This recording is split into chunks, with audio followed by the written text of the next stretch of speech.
Welcome into this week's Coyote Net Report. I'm here with Coach Leanne Williamson. And Coach, Dakota Days is over.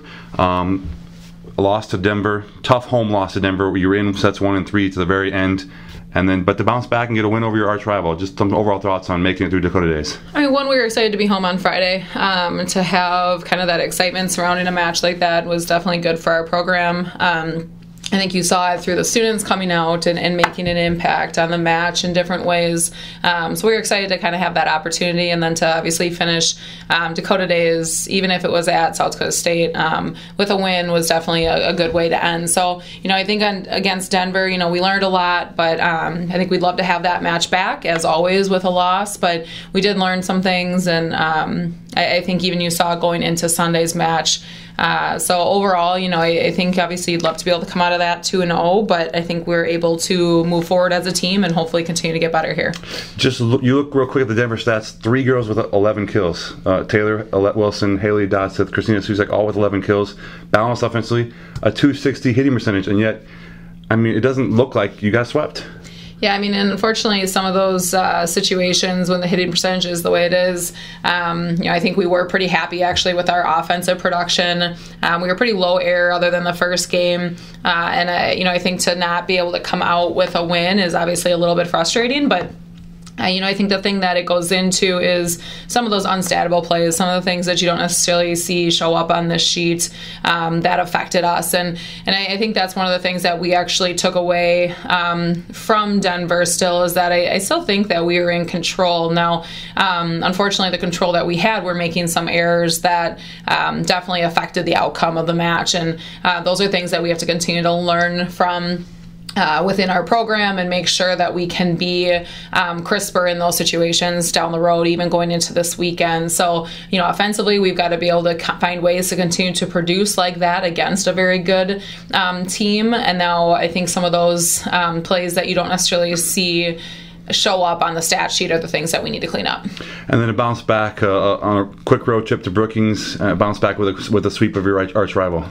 Well, I think the first probably 20-ish points, through about point 12, we actually weren't very happy with the way we were playing and called a timeout, and basically just, kind of said, like, this isn't us. We've got to make changes. And our team actually responded extremely well from that, and made the changes very quickly. And all of a sudden you saw us kind of get the momentum back. You saw the energy come alive again. And those are things that, even though I'd love to not start that way, I was very happy with the way they bounced back in that situation, because it's very easy to get frustrated or to let that affect them. And I don't think they did overall. And then actually as the match went on, I think we got stronger. So, very happy. Anytime you play in that rivalry game, you just never quite know what to expect. And they are a good team. They're getting better every year. Their outsides have the ability to score at a pretty high rate.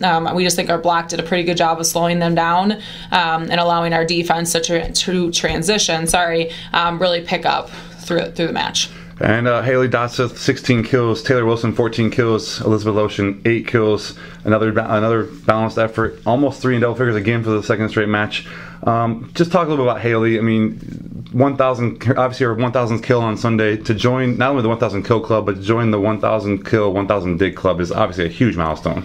Yeah, we're very excited for her. If anybody who knows Haley knows how hard she works and knows how hard she cares, so how much she cares. So to see her accomplish something like this is a pretty special thing. And she came in as a freshman. I'm not sure any of us really knew what she was going to accomplish. I think there were a lot of unknowns yet with her. But the minutes she stepped on campus and started competing, you see that competitive drive from her, and she continues to have that to this day. So to see her accomplish a feat like that, and to have 1,000 digs and 1,000 kills, and really be one of very few players that have done that here in our program, it is very special, and we're very happy for her. And hopefully she can continue on going through the rest of the season here.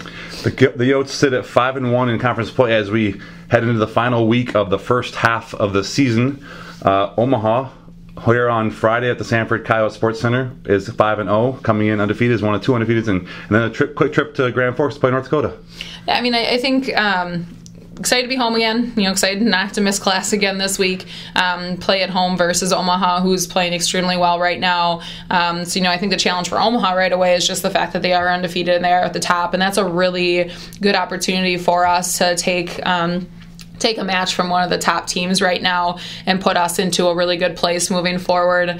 And then, North Dakota, I think the challenge with them is just that we haven't seen them as often, playing Omaha twice a year in the last couple of years. Yeah, I mean, we've gotten to know the players. We know the coaches and a little bit of the style that they play. North Dakota, I think the coaches know enough about, but, we have to continue to learn and teach our kids some of those things without having played them, in recent times anyway. So, two good matches this weekend. I think to be able to get into this weekend and hopefully get a couple wins would be really, really big for us getting through the first half of conference and give us a lot of confidence going into that second half.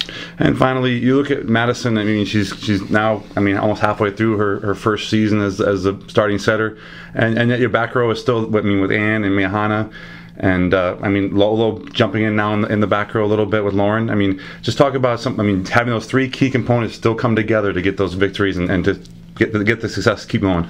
Yeah, well, I think Madison is a player that is very competitive. She knows how to find ways to win, and I think you see that even against Denver. When we were struggling a little bit, I think she took it upon herself to score some extra points and did it actually very efficiently. She's playing defense at a pretty high level right now, and I think she sets the ball well. I think she understands what our offense needs to look like. Even against South Dakota State, she got a lot more people involved. Haley actually got a few more swings at the end just because of the fact that we knew she was nearing in 1,000, but she's been able to take some of those coaching tidbits and help, I think, balance out our offense, help run people into their strengths, and she's just a very coachable player, and she's somebody that I think our fans and everybody else needs to continue to keep an eye on. And back row obviously is a tremendous important part of getting the ball to Madison. Yeah, our defensive core has been really important for us and will continue to be. I think even just for Madison to have that core group of defensive players, to know that I think they're going to put her in a pretty good situation pretty often helps her out a ton. She still has to make plays occasionally, but our backcourt are making plays to start with, so she's kind of that second contact. But they've been huge for us. Annie, Mihana, Lauren, Lolo, Haley. Our whole group back there is just very invested in playing our defensive game, and it's been a lot of fun to watch.